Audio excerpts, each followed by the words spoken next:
Federal regulations specify that informed consent can be waived when research involves no more than minimal risk to participants and when the waiver won't adversely affect the rights of participants and is necessary for carrying out the trial. However, when left to define ambiguous terms, institutional review boards tend to err on the side of caution and require informed consent even when doing so could jeopardize study results.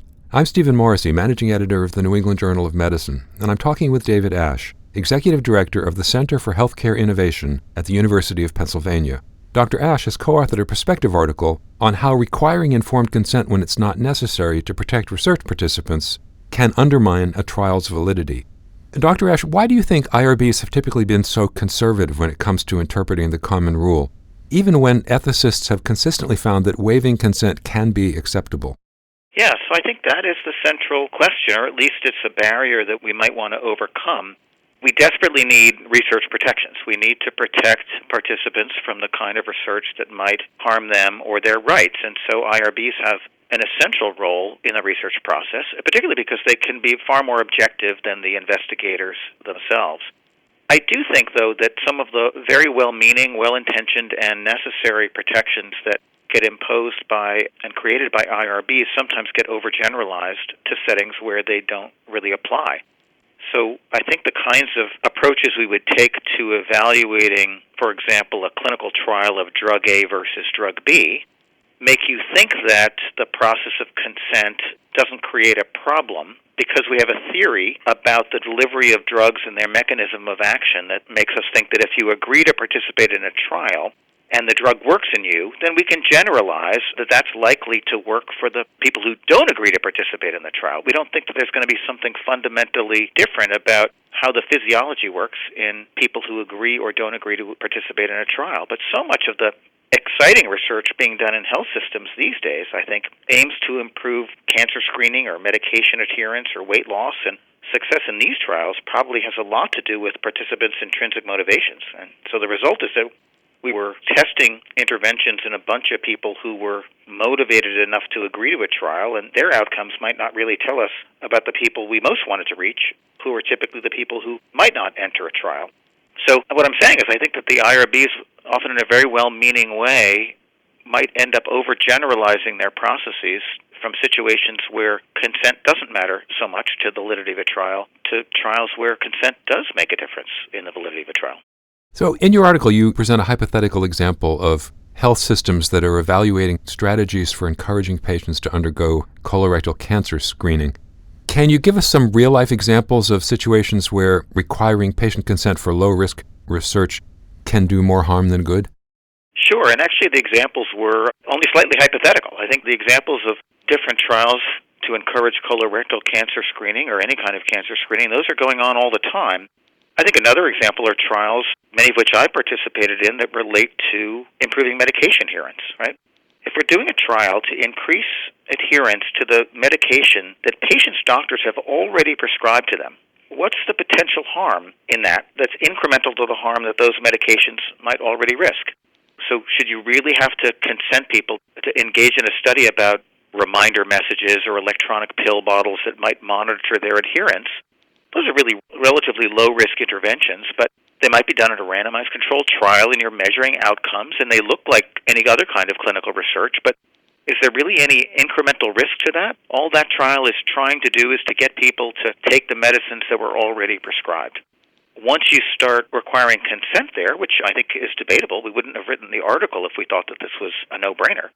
Once you start imposing consent processes on relatively low-risk or maybe even no-risk processes, then you end up with a very selected group that you're studying and may not actually learn very much about what you want to know about the general population.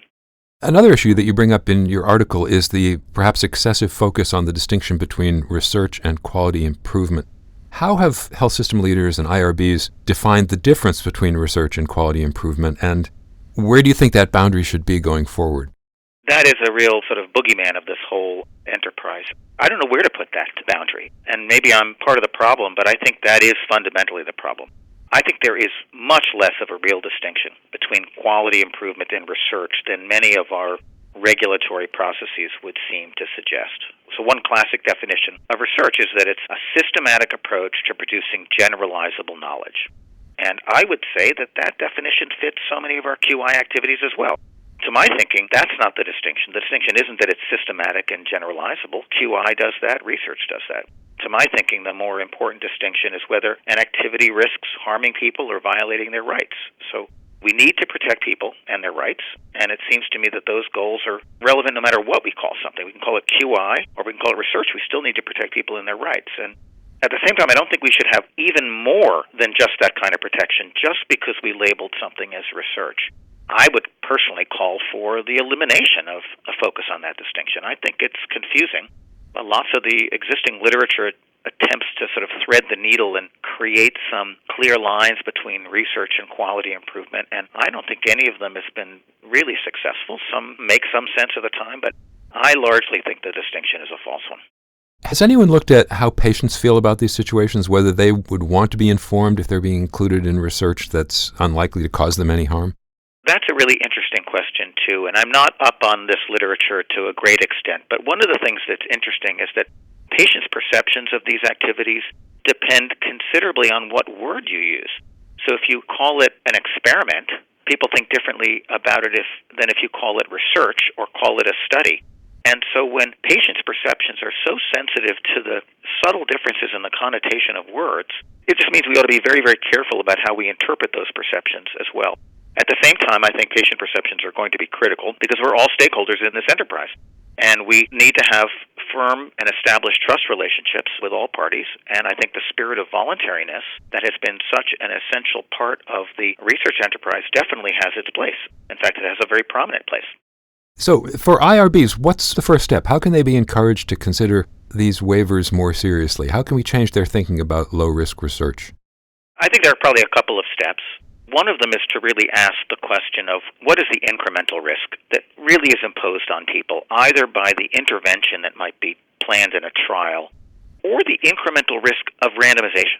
I think randomization is it's like a hot button issue. As soon as someone is suggesting that we're going to randomize people for intervention A versus intervention B, it's as if alarm bells go off. And I think randomization is not the enemy.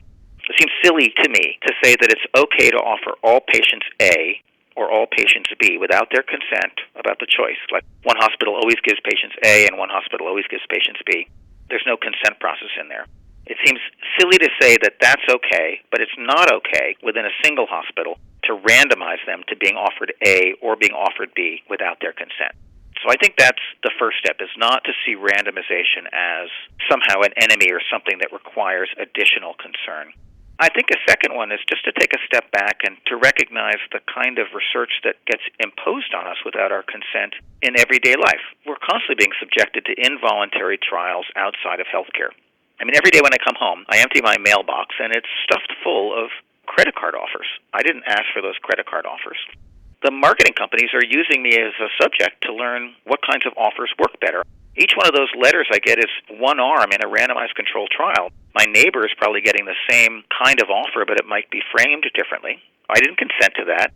It's a bit of a pain, but there's not an enormous amount of harm except to the environment, all that waste of paper. And there's not much harm to me, but only because I'm not likely to take up a new credit card offer.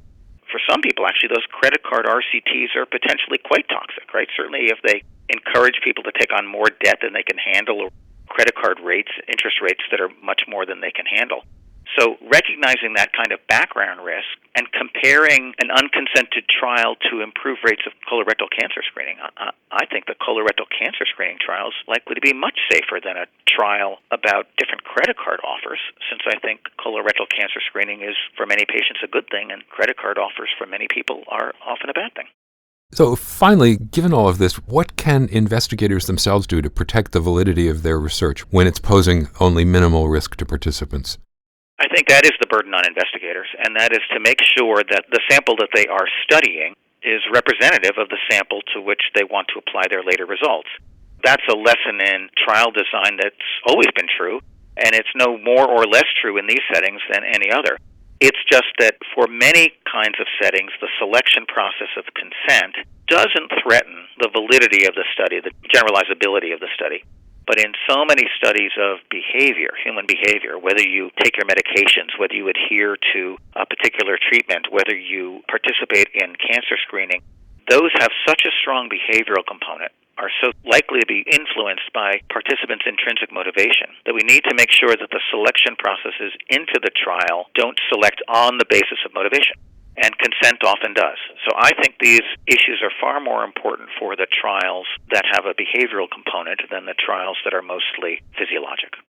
Thank you, Dr. Asch.